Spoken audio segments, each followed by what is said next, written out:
Assalamualaikum warahmatullahi wabarakatuh. Pada video kali ini berkaitan dengan workshop artikel jurnal nasional, kita masuk pada sesi bagaimana cara membuat abstrak. Ya. Adapun abstrak yang akan dibuat itu basisnya adalah video dua video yang lalu ya. Jadi di video yang lalu itu sudah ada judul, ya, sudah ada perumusan masalah, tinggal nanti saya pilih yang mana yang akan saya gunakan untuk sebagai contoh dalam membuat abstrak. Pada video yang lalu, saya sudah membuatkan tema-tema yang muncul dari satu putusan kasasi dalam perkara tindak pidana korupsi. Juga sudah ada judul, ya, baik judul yang sifatnya umum maupun judul yang sifatnya per tema. Tapi saya perlu ingatkan bahwa jeda waktu dari video satu dengan video yang sekarang itu memungkinkan seorang peneliti untuk merubah, ya, pola pemikirannya. Karena di dalam jeda itu, ya, dalam jeda waktu antar dua video ini sangat bisa jadi saya memperoleh masukan-masukan baru, saya memperoleh pengetahuan-pengetahuan baru yang memberikan pengaruh ketika saya membaca ulang tema-tema yang sudah saya tetapkan. Pengaruhnya bukan kepada tema, tapi kepada konstruksi dari judul. Sehingga bukan hal yang aneh ketika di tengah pembuatan suatu artikel, sepanjang belum disubmit, kita melakukan perubahan judul, ya. Karena judul itu sifatnya sangat tentatif, ya.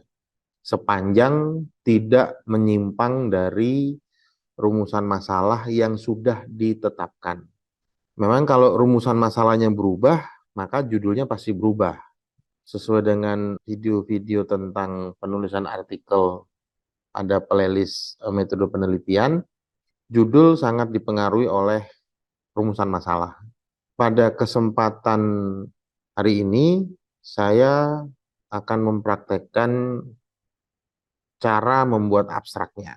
Sebelum membuat abstrak, maka kita harus tentukan dulu jurnal mana yang akan kita tuju. Dan saya sudah membuat satu ketetapan bahwa saya akan mencoba untuk masuk ke jurnal Sinta 2.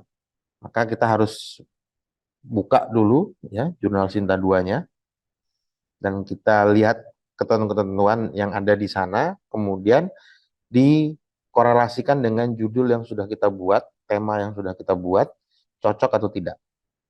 Nah, salah satu jurnal Sinta 2 yang ingin saya tuju adalah ini, ya. Ini. Nah, jurnal hukum undang. Kita akan lihat bagaimana ketentuan yang ada dalam jurnal hukum undang. Oke, ini sudah terbuka. Maka yang perlu kita perhatikan adalah ruang lingkupnya dulu.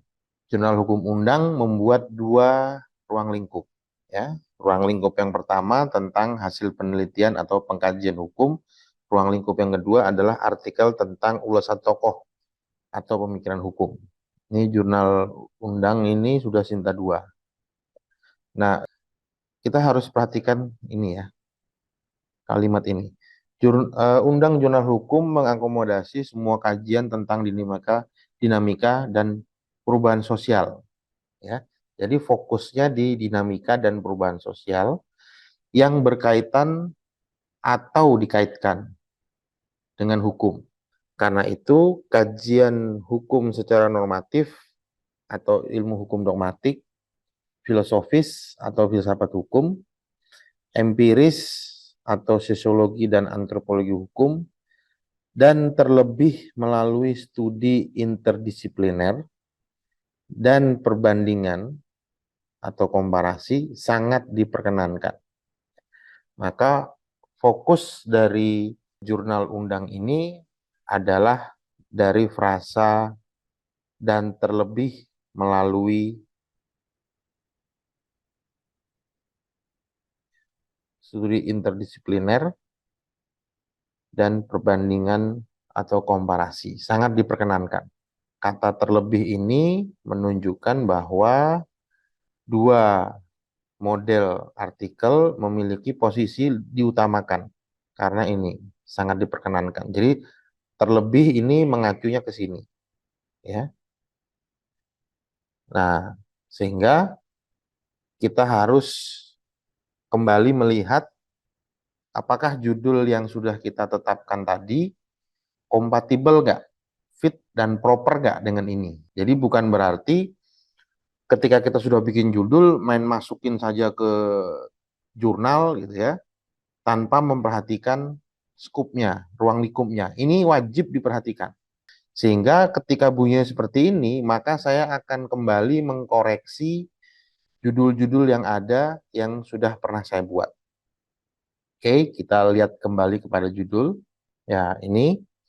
Maka kita harus mulai mencari di manakah dari 7 judul ini ya yang memiliki value sebagai suatu studi interdisipliner.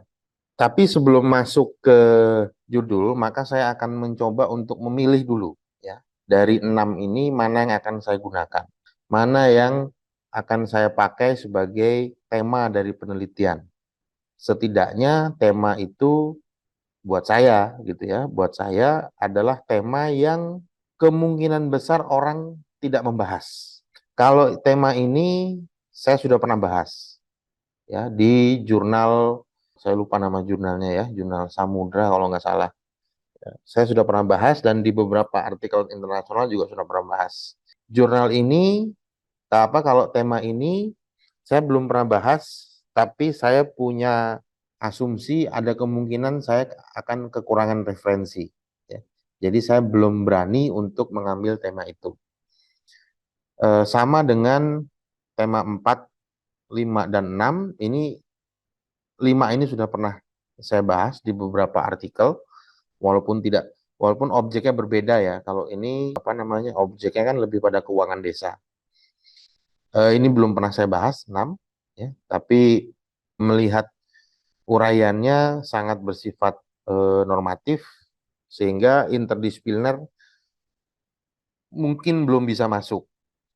Nah, sehingga saya lebih kepada nomor 2 ya. Nah, nomor 2 ini maka judulnya harusnya ini. Judulnya harusnya ini. Cuma karena sifatnya adalah perubahan sosial yang ditarik ke hukum, maka saya memandang perlu merubah judul itu. Ya. Sehingga di sini saya nanti akan menggunakan judul lain, bentuk judul lain yang tetap merepresentasikan dari tema. Ya. Jadi judul bisa dirubah-rubah apa aja, tapi tema ini diusahakan sepanjang ini masih dikatakan sebagai suatu permasalahan, ya menurut peneliti itu sendiri, maka kita bisa membahas dengan model studi interdisipliner. Nah, sebelumnya saya harus mencari terlebih dahulu template dari jurnal yang akan kita tuju. Oke, jurnal undang ada template-nya. Kita bisa cari di sini template-nya ya. Ini ya, tempatnya template. Nih, ya ini tempatnya template. Kita bisa download. Kebetulan saya sudah punya template-nya ya. Jadi saya akan gunakan template yang saya punya. Ada di jurnal, kemudian undang.